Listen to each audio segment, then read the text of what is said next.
আসসালামু আলাইকুম বন্ধুরা, যে যেখানে আছেন আশা করি ভালো আছেন। এতদিন তো অনেক ধরনের আচার খেয়েছেন। এই আচারটা কখনো খেয়েছেন?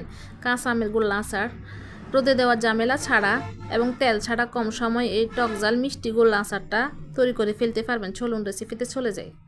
এখানে আমি 1.5 কেজি পরিমাণে আম নিয়েছি। আমের খোসাটা প্রথমে ছিলে নিব। যারা আমার চ্যানেলটা সাবস্ক্রাইব করেন না, সাবস্ক্রাইব করে দেবেন এবং ধৈর্য ধরে আমার পুরো ভিডিওটা দেখে নেবেন।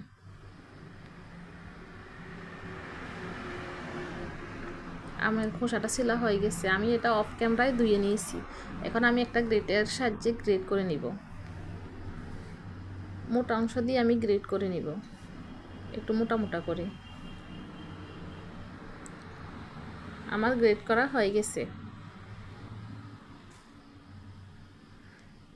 এখানে আমি লবণ দিয়ে দিব, 2 চা চামচ লবণ দিয়ে দিলাম। দিয়ে আমের সাথে এটা ভালো করে মিক্স করে নিব। লবণ দেওয়ার ফলে এখানে আমের টক ভাবটা চলে যাবে। এটা আমি 20 মিনিটের জন্য রেখে দিব। এখানে আমি আমের স্পেশাল মশলাটা তৈরি করে নিব। এখানে 7-8টা আমি শুকনো মরিচ দিয়ে দিলাম, আর এখানে পাঁচফোড়ন দিয়ে দিলাম 1 টেবিল চামচ। দিয়ে এটা আমি টেলে নিব। আমার মশলাটা টালা হয়ে গেছে। এটা আমি ফাটায় ফিশে নিয়েছি। আপনারা চাইলে এটা ব্লেন্ডারে ব্লেন্ড করে নিতে পারেন। দেখেন আম থেকে অনেকগুলো পানি বের হয়ে গেছে। এখন আমি এটা চিপে চিপে একটা পাত্রে নিয়ে নিব। ভালো করে এটা চিপতে হবে যেন আমের কোনো পানি না থাকে।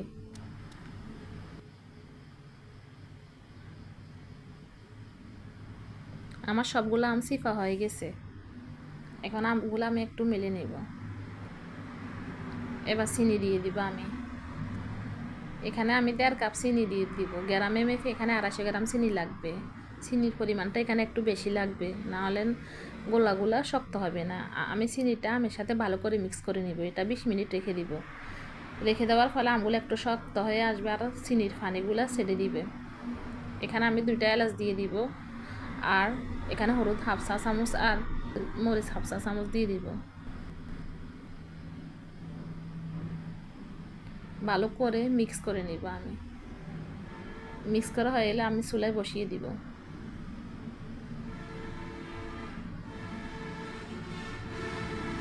এটা অনবরত নাড়তে হবে, নাড়া বন্ধ করা যাবে না। আমি আগে যে মশলাটা করে রেখেছিলাম এখন মশলাটা দিয়ে দিব।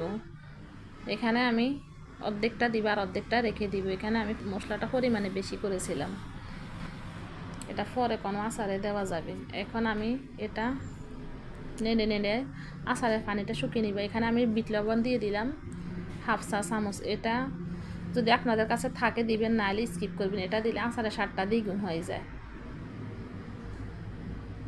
আমার আচারের পানিটা শুকিয়ে গেছে। এখন আমি এটা নাড়া বন্ধ করে চুলাটা বন্ধ করে দিব। এটা ঠান্ডা হওয়ার জন্য অপেক্ষা করব। আমার গোল্লা আচারটা ঠান্ডা হয়ে গেছে। এখন আমি এটা গোল গোল করে নিব।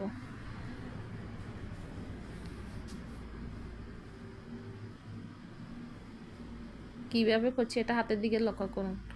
আমি এভাবে করে সবগুলা আচার তৈরি করে নিব। আমি গোল্লাগুলো হয়ে গেলে উপরে একটু স্লিফিক্স দিয়ে দিব। নিশ্চয় দেখতে পেলেন জামিলা বিহীন আচারটা কত সহজে তৈরি করে ফেললাম। সবাই আমার ভিডিওটা দেখার জন্য অসংখ্য অসংখ্য ধন্যবাদ। আজ এ পর্যন্ত, আল্লাহ হাফেজ।